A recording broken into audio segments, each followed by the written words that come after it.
Bom, boa tarde, queridas irmãs, queridos irmãos, que a paz de Jesus nos envolva a todos. Agradecemos a Deus pela nossa vida, ao Mestre Jesus por iluminar nossos passos e agradecemos a direção da casa pelo convite para compartilhar esse estudo com vocês nesta tarde. Bom, em O Livro dos Espíritos, encontramos a questão 675, na qual Kardec perguntou aos espíritos: só devemos entender por trabalho senão as ocupações materiais? Resposta: não. O espírito também trabalha como o corpo. Toda ocupação útil é trabalho. Atentemos que aqui os espíritos superiores fazem uma comparação e, ao mesmo tempo, uma distinção entre matéria e espírito, entre corpo e espírito. E analisando, né, essa resposta, é importante a gente refletir qual seria, então, o trabalho do espírito, né?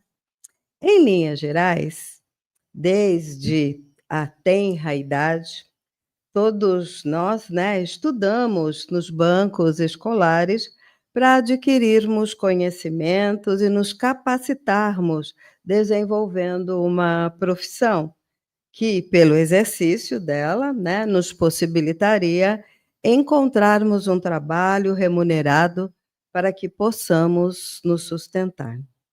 Assim, centenas de profissões e especialidades técnicas existem e possibilitam, né, a nossa vida em sociedade. As pessoas trabalham e desenvolvem suas tarefas com remuneração monetária, fato que faz girar a roda da economia no mundo em que vivemos.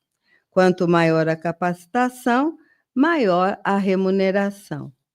Tudo natural e normal. Mas notem que eu estou falando da matéria, o trabalho material. Espiritualmente falando, os espíritos disseram que o espírito trabalha. Será que já paramos para pensar nisso? O trabalho material é exterior e o trabalho do espírito é interior. Importante salientar que todos nós somos espíritos que temos um corpo material, e não o contrário, né? Assim sendo, enquanto espírito, qual o nosso trabalho? Onde e quando ele deve ser desenvolvido? Para quem nós prestaremos esse trabalho? Existirão especialidades? Recebemos remuneração? Vamos ver as respostas? Primeira, qual o trabalho do nosso espírito? Esclarecemos que todos nós, enquanto espíritos, fomos criados por Deus simples e ignorantes, mas com um objetivo definido, qual seja atingirmos a perfeição e sermos felizes. Para isso, somos regidos pela lei do progresso, que vai nos impulsionando para frente através das diversas reencarnações. Assim, o trabalho deve ser empreendido pelo nosso espírito e é a prática, né, através de conduzir o progresso através do bem, né? E alguns podem se perguntar, mas o que é o bem? E os espíritos nos ensinaram na questão 630 do Livro dos Espíritos que o bem é tudo aquilo que está de acordo com as leis divinas e que nos aproxima de Deus, né? Dessa forma, concluímos que o trabalho do espírito, nosso enquanto espírito, é fazer o bem que nos aproxima de Deus. Onde esse trabalho deve ser desenvolvido? Joana de Ângeles, no livro Lampadário Espírita, Psicografia de Divaldo, Na lição número 38, nos responde da seguinte forma: no lugar em que te encontres, sempre poderás semear a luz da esperança e do amor.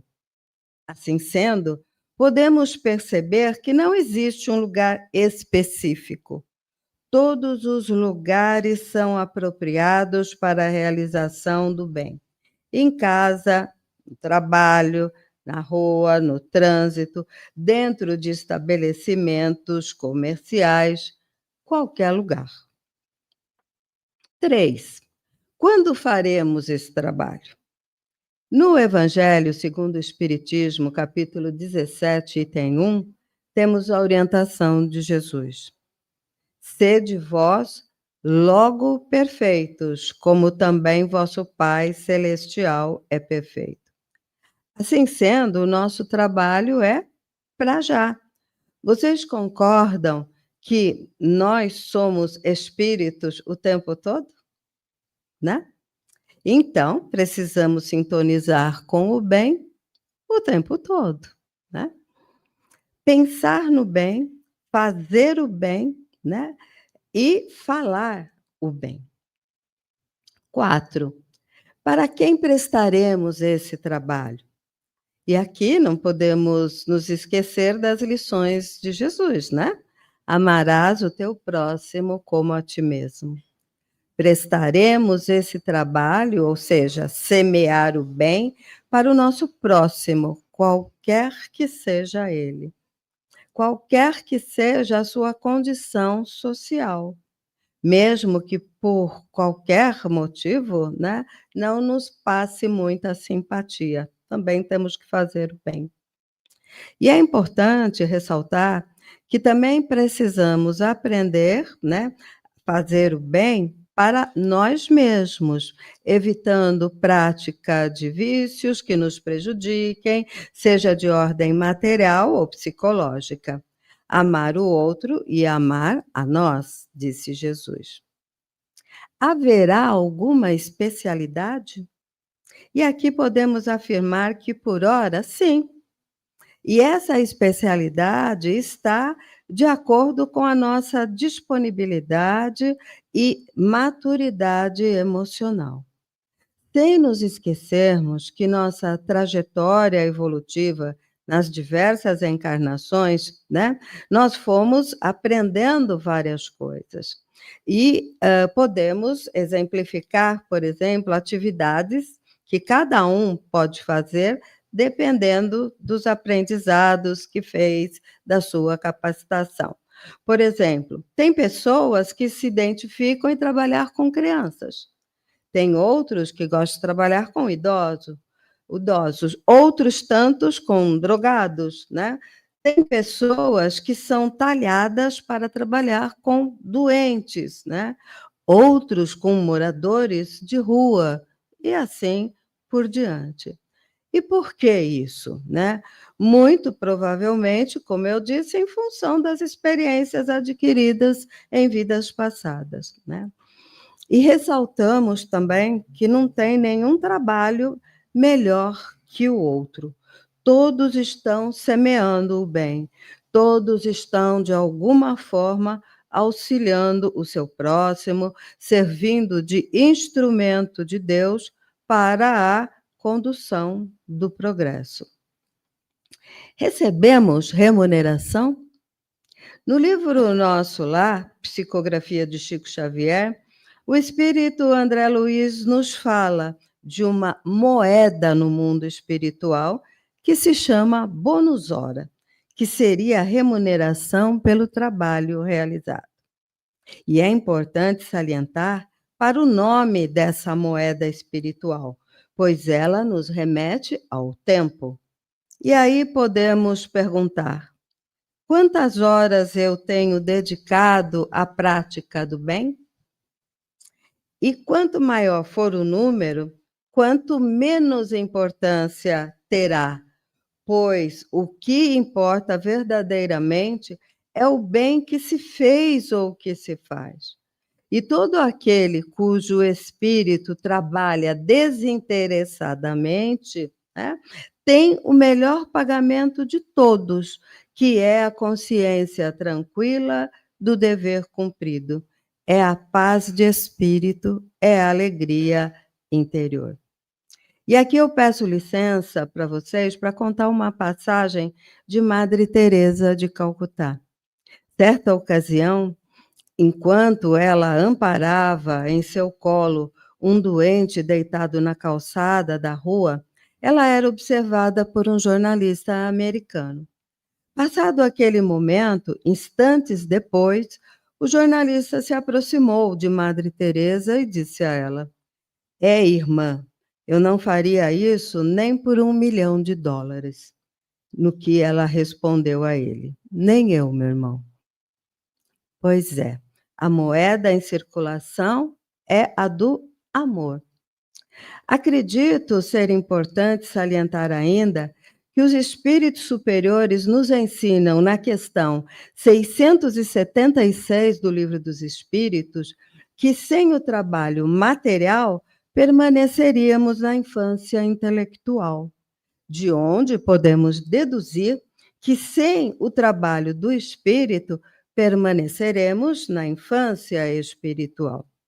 E aqui é importante ressaltar que a nossa infância espiritual não está diretamente relacionada com a cronologia da nossa infância material. A nossa infância espiritual está relacionada com a escassez de virtudes. Quanto mais distantes da caridade, da benevolência, da paciência e do amor incondicional ao próximo, mais infantis somos. E o que podemos fazer para crescermos espiritualmente? Passarmos da infância para a adolescência e dessa para a maturidade. Disse-nos o Espírito de verdade: amai-vos e instruí-vos.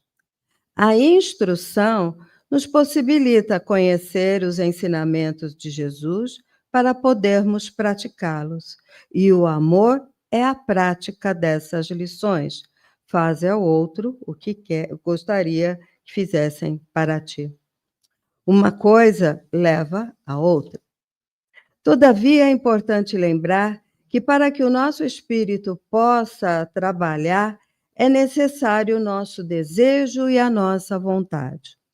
No livro Pão Nosso, psicografia de Chico Xavier, o Espírito Emmanuel, na lição 66, nos orienta que todo o bem sempre começa com boa vontade. Ele diz o seguinte: boa vontade descobre o trabalho, trabalho opera a renovação, renovação encontra o bem revela o espírito de serviço. O espírito de serviço alcança a compreensão ganha a humildade conquista o amor gera a renúncia atinge a luz realiza o aprimoramento próprio santifica o homem santificado converte o mundo para Deus, caminhando prudentemente pela simples boa vontade, a criatura alcançará o divino reino de luz. Emmanuel nos mostra a importância de querer evoluir e dar o primeiro passo para praticar os ensinamentos de Jesus e colocar nosso espírito para trabalhar. Assim sendo, podemos deduzir que, se não nos dispusermos, ficaremos estagnados, apenas e tão somente desenvolvendo trabalhos materiais. E um belo dia ouviremos a indagação: que tesouros temos juntado sobre a terra? Aqueles que as traças corroem ou aqueles que nos levam a Deus? Para nos elevar até Deus, auxiliar o progresso, semear o bem, o caminho é Jesus. Afinal, ele disse que ninguém chega ao Pai senão por ele. Sigamos o exemplo do Mestre Espalhemos a mensagem do bem, ajudando o irmão caído, amenizando a fome, agasalhando no frio, aliviando as dores, semeando alegria e otimismo. Por certo que nem sempre será fácil, obstáculos surgirão, porém devemos ter o espírito fortalecido pela perseverança e pela fé. Disse-nos Paulo de Tarso em uma de suas epístolas, que mesmo com os joelhos desconjuntados, deveríamos seguir rumo ao Pai. Procuremos, dessa forma, ouvir o convite de Joana de Ângeles, que ela nos faz no livro citado Lampadário Espírita. Disse ela: coloca as tuas mãos em concha de socorro e a tua mente vigilante para ajudar, porque para quem ama há sempre luz fulgurante, pois Jesus é o sol que ilumina nossas almas quando desejamos nos elevar através do trabalho no bem. Assim, queridas irmãs e queridos irmãos, realizemos nossas atividades materiais que nos concede o pão de cada dia, mas com muito mais afinco, nos empenhemos no trabalho útil do nosso espírito, pois Deus nos concede diuturnamente as oportunidades para a obtenção do pão nosso espiritual, que é o alimento que sacia a nossa alma. Que Jesus nos ampare e nos ilumine nessa trajetória. Gratidão.